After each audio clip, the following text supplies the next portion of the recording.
और पाक परवरदिगार ने उस शहर की कसम उठाई। अल्लाह फरमाता है ला उक़्सिमु बिहाज़ल बलद आक़िबतुल मुत्तक़ीन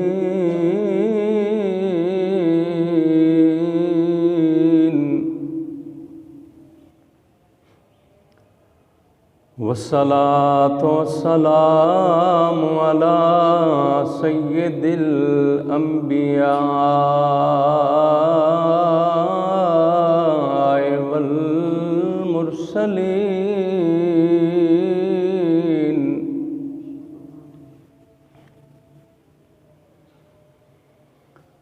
अम्मा बादु फ़ऊज़ु बिल्लाहि मिनश शैतानिर रजीम। बिस्मिल्लाहिर रहमानिर रहीम।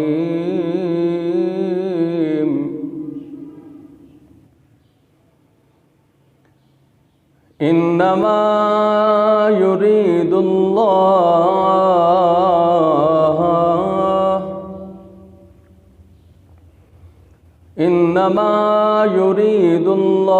लियुज़हिबा अन्कुमुर रिज्सा अहलल बैति व युताहिरकुम तत्हीरा।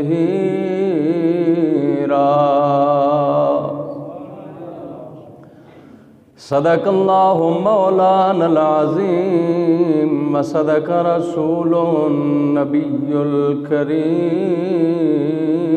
अमीन। इन्नल्लाहा व मलाइकतहु युसल्लूना अलन नबी या अय्युहल्लज़ीना आमनू सल्लू अलैहि व सल्लिमू तस्लीमा। अल्लाहुम्मा सल्लि अला सय्यदिना व मौलाना मुहम्मदिन अददा मा फी इल्मिल्लाहि सलातन दाइमतन बिदुआमि मुल्किल्लाह। अल्लाहुम्मा सल्लि अला मुहम्मदिन व अला आलि मुहम्मदिन बिअददि कुल्लि ज़र्रतिन मिअतु अल्फ़ि अल्फ़ि मर्रा। 13 रजबुल मुरज्जब है और आज दिन है शहंशाह असफिया मंबाए जूदो सखा ताजदार हल्लता मुर्तज़ा मुश्किल कुशा शेर खुदा मजहरे उस्नो जमाले मुस्तफ़ा पैकरे किरदार मुस्तफ़ा हज़रत मौला मुर्तज़ा का योम विलादत है। और मैंने चाहा कि उसी हस्ती की बारगाह में आज हदिया नजराना पेश किया जाए। चूँकि ये रजब एक तरफ खुदा का महीना है, मुसलमान सदक़ात व खैरात और ज़कात के ज़रिए अल्लाह ताला की मोहब्बत और क़ुर्ब चाहने के लिए माली इबादत अदा करते हैं। फिर इसी माह मुक़द्दस में अताए रसूल मोहिने बेकसां हज़रत सैयद मोइनुद्दीन चिश्ती संजरी अजमेरी रहमतुल्लाह ताला अलैह आपका यौम उर्स है। फिर सबसे बड़ी बात यह है कि इमामुल अंबिया सैयद दो आलम नूर मुजस्सम शफ़ी मुअज़्ज़म सल्लल्लाहु अलैहि वसल्लम के ला मकानों पे जाने वाला महीना है। हुज़ूर के सफ़र मेराज का महीना है। और हम अहले सुन्नत हैं, जिधर दीगर अय्याम का डंके की चोट पे जिक्र करते हैं, हम वहाँ इस बात का भी इजहार करते हैं कि अली हमारे हैं। उनका यौम विलादत है और हुस्न इत्तेफाक है कि आप 35 आमल फील या 30 आमल फील 13 रजब जुम्मे के ही दिन इस दुनिया में जलवा फरोज हुए, तो आज भी 13 रजब है और जुम्मतुल मुबारक का ही दिन है। उस हस्ती की बारगाह में नजराना पेश कर रहे हैं जो रौनक दरबार रसूल भी है, वारिस उलूम रसूल भी है, मजहर किरदार रसूल भी है और शौर बतूल भी है।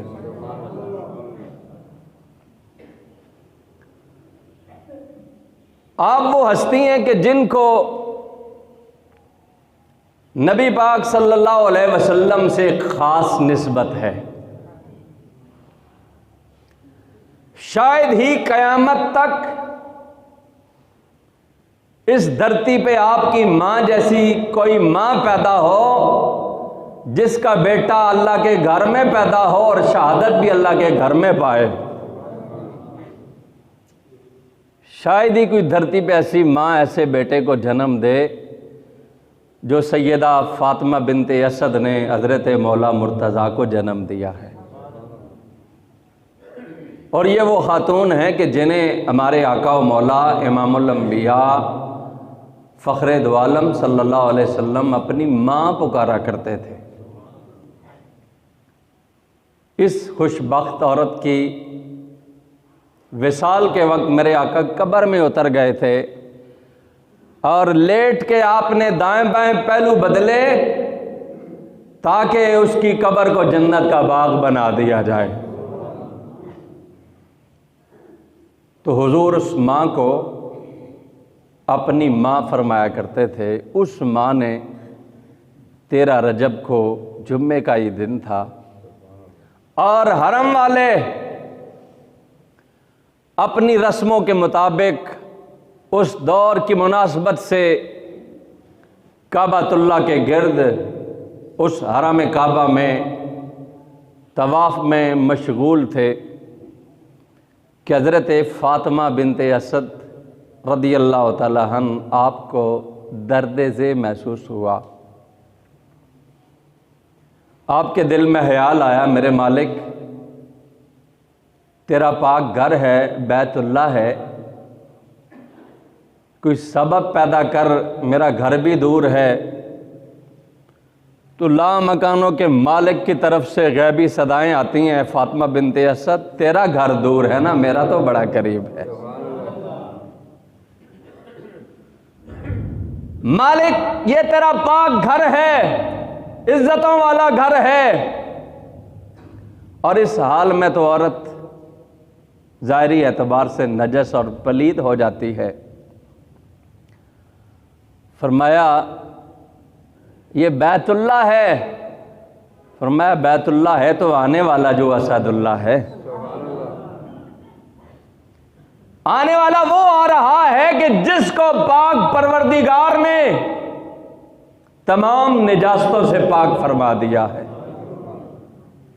और कितना पाक कितना सुथरा है कि आम बंदा अगर जनाबत की हालत में हो तो मस्जिद में नहीं जा सकता, दाखिला मना है उसके इस्लामी शरीयत में, मेरे नबी की शरीयत और कानून में। लेकिन मेरे नबी ने फरमाया अली तुझे और मुझे अल्लाह ने इससे मुस्तस्ना कर दिया है। यानी ऐसे पाक हैं उन पे तो जनाबत आती ही नहीं है, जिन पे अल्लाह ने आया ये ततहीर उतारी है। और हजरत फातिमा बिनते असद जब काबा के करीब हुई तो आप में से अक्सर ने देखा है वो दरवाज़ा भी बड़ा बुलंद है, ऊंचा है। जब करीब हुई तो मालिक तेरे घर का दरवाज़ा भी बड़ा बुलंद है। फरमाया इसके साथ तू हाथ तो लगाया, इसकी दीवारें खुद शक हो जाएंगी और रब का घर तुझे पनाह दे देगा। आज लोग इस हद तक कहते हैं, जनाब बाज लोग कहते थे मौला अली की विलादत काबे में नहीं हुई। हम कहते हैं यार अली की शान मकाम काबे की वजह से नहीं है, अली की शान और मकाम तो इमामुल अंबिया की वजह से है। उस आका करीम अलैहिस्सलाम के वजूद से निस्बत है कि मेरे मुस्तफ़ा करीम सल्लल्लाहु अलैहि वसल्लम फरमाते हैं मैं अली से हूं और अली मुझसे है। देखो ना, इससे बड़ी कोई निस्बत हो सकती है कि आज भी मेरे आका मदीने के ताजदार जिस जमीन के टुकड़े पे मैवे आराम है, खुदा की कसम जमीन का वो टुकड़ा अल्लाह के अर्श से भी आला है। गुंबद खतरा के मकीन जमीन के जिस टुकड़े पे आज आराम फरमा रहे हैं, जमीन का वो टुकड़ा अल्लाह के अर्श से आला है, कायनात की हर शय से आला है। और हजरत मौला अली को तो उस वजूद के साथ निस्बत हासिल है जो हर शय से आला है। आप देखें, हमारे नज़दीक तो सरकार की निस्बत बड़ी आला है। ऊंचा बोलें, सरकार की निस्बत बड़ी आला है। सरकार जिस शहर पे आप अपने नालैन शरीफ लगाते हैं, कदमैन शरीफ रखते हैं, जिस धरती पे मेरा रब ला उक़सिमु बिहाज़ल बलद कह के उस धरती की भी कसमें उठाता है। और पाक परवरदिगार ने उस शहर की कसम उठाई। अल्लाह फरमाता है ला उक़सिमु बिहाज़ल बलद। प्यार नाल जरा सुभान अल्लाह को। उस शहर की कसम उठाई। बड़े बड़े उस्ताकान रसूल, यहाँ पे मैं सवाल है, ए मालिक मौला, क्या तूने शहर मक्का की कसम इसलिए उठाई कि इस पे तेरा घर मौजूद है, काबातुल्लाह है, बैतुल्लाह है, मस्जिद हराम है, क्या यहाँ मकाम इब्राहिम है, हिजर अस्वद है, यहाँ पे जमजम है, सफा मरवा है, मकाम मीना है, मुज़दलिफ़ा है, अरफ़ात है, क्या इन वजहों से कसमें उठाई हैं? तो पाक परवरदिगार फरमाता है मैंने कसम इसलिए नहीं उठाई कि इस शहर में कब्बा है या सफा मरवा है या मकाम इब्राहिम है, बल्कि परवरदिगार फरमाता है अन्ता खिल्लुम बिहाज़ल बलद। कसम इसलिए उठाई है कि तू जो इसमें रह रहा है, तेरी निस्बत इस शहर के साथ है। उन लोगों हम कहते हैं खुदा की कसम, ये कमली वाले की निस्बत ही है। मेरे आका करीम अलैहिस्सलाम की निस्बत पे गौर करो तो आज इस पूरी उम्मत को जो क़यामत तक न जाने अरबों की तादाद में होगी, इस उम्मत को पाक परवरदिगार ने 1.25 लाख नबियों की उम्मतों में उम्मत खैर फरमाया है, बेहतर उम्मत फरमाया है। वजह क्या है? इसलिए कि इस उम्मत की निस्बत कमली वाले के साथ है। ये कलमे ये पढ़ते हैं ला इलाहा इल्लल्लाह मुहम्मदुर रसूलुल्लाह। निस्बत सारी हुजूर की है। बोलो, निस्बत सारी, और यही मयार फजीलत है। अगर नबी पाक सल्लल्लाहु अलैहि वसल्लम के साथ जिस शहर को निस्बत हो जाए, जिस साल को, जिस दिन को निस्बत हासिल हो जाए, जिस किताब को निस्बत हासिल हो जाए, जिस दीन को निस्बत हासिल हो जाए, जिस उम्मत को निस्बत हासिल हो जाए, सारी फजीलतें निस्बतें कमली वाले की निस्बत की वजह से हैं। इसलिए दोस्तान गिरामी कदर, हजरत मौला अली वो हस्ती हैं कि जिनकी निस्बत कमली वाले मुस्तफा के साथ है, सरकार के साथ निस्बत है। आप देखें, बंदा जब दुनिया में पैदा हो, वो कारहाय नुमाया सर अंजाम दे, लोग उसके ज़िक्र करते हैं, तज़किरे करते हैं, उसकी खिदमात को सराहा जाता है, उनके फ़यूज़ व बरक़ात ज़िक्र किए जाते हैं। लेकिन हज़रत मौला अली तो अभी दुनिया में नहीं आए थे। और इमामुल मुफ़स्सिरीन अल्लामा काज़ी सनाउल्लाह पानीपती रहमतुल्लाह अलैह फरमाते हैं, आपके रूहानी फ़यूज़ व बरक़ात जो वलायत के हैं, अल्लाह ने 1.25 लाख नबियों की उम्मतों में तकसीम फरमाए हैं। पहले अदवार में भी तो कितनी अजीम हस्ती हैं जो अभी दुनिया में नहीं आए थे, लेकिन आपके रूहानी फयूज़ व बरक़ात उस दौर में भी तकसीम किए जा रहे थे। और आपके वालिद गिरामी जनाब हज़रत अबू तालिब, जिन्होंने नबी पाक सल्लल्लाहु अलैहि वसल्लम को 8 सालों से लेके 51 साल तक हुजूर की इज़्ज़त और नामूस के पहरे दिए, उन्होंने वो हस्ती के जिन्होंने हमारे नबी पाक सल्लल्लाहु अलैहि वसल्लम से बड़ा ही प्यार फरमाया है। आप हज़रत मौला अली की विलादत से पहले यमन के सफ़र पे हैं और उस सफ़र में मुख्तलिफ वाक़यात इस हवाले से उलमा ने बयान किए हैं। आप यमन पहुँचे, मालूम हुआ यहाँ पे एक 300 साल का एक बूढ़ा आलिम है जो आसमानी किताबों का इल्म रखता है। आप उससे मिलने की गरज से गए, मुशरम नाम है उसका। उसके बाद जाके हाज़िर हुए, आदाब अदा किए, तो उस बुज़ुर्ग ने जो 300 साला आलिम था आसमानी किताबों का, बुढ़ापे की वजह से माथे का जो चमड़ा था ये आँखों पे आ गया था, इतना बुढ़ापा।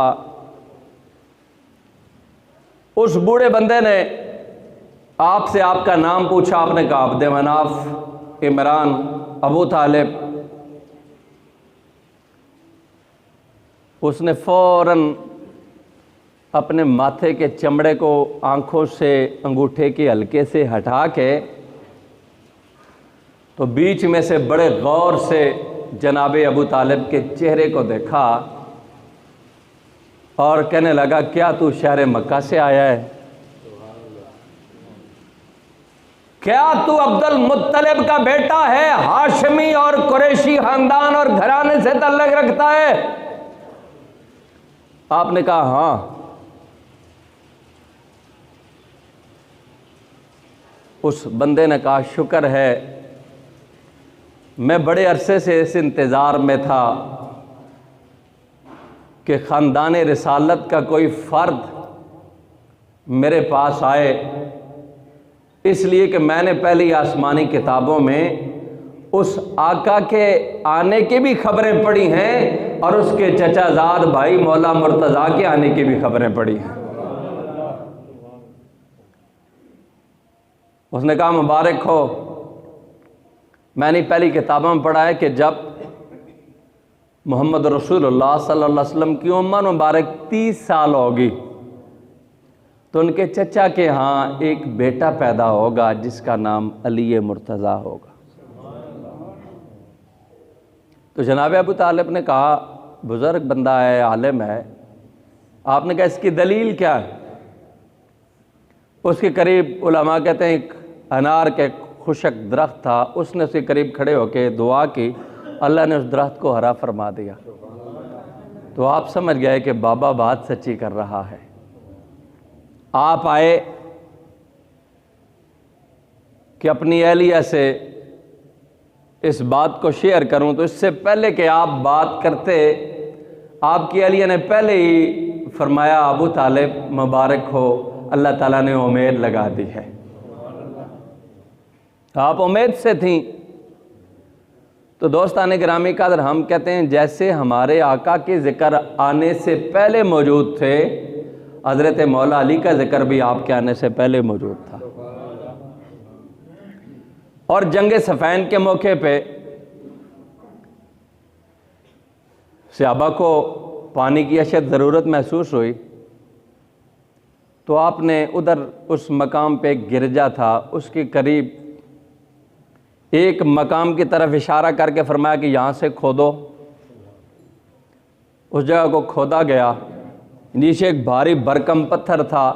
सहाबा ने बड़े ज़ोर लगाए लेकिन उस पत्थर को न उठा सके। तो हज़रत मौला अली ने अपनी उंगलियों उसके नीचे रख के उसको उठाया, तो चंद उंगलियों का ज़ोर लगना था कि अल्लाह ने उस पत्थर को उठा दिया। नीचे से पानी का चश्मा निकलने लगा। वहां उस गिरजे का जो राहिब था वो एक बुलंद मुकाम पे खड़ा ये मंजर देख रहा था। वो नीचे उतर आया, उसने आके आपसे पूछा क्या आप पैगंबर हो? और फरमाया नहीं, मैं हज़रत मोहम्मद रसूलुल्लाह का दामाद हूँ, पैगंबर का दामाद हूँ, वसी रसूल हूँ। उसने कहा अपना हाथ आगे करो और मुझे कलमा पढ़ा दो। कहने लगा मैं अपने बाप दादा से ये बात सुनता चला आ रहा हूँ, पहली आसमानी किताबों में पढ़ा है कि इस गिरजे के करीब एक पानी का चश्मा मौजूद है और वो बंदा इससे पत्थर उठाएगा जो अल्लाह का पैगंबर होगा या पैगंबर का कोई भाई बेटा होगा।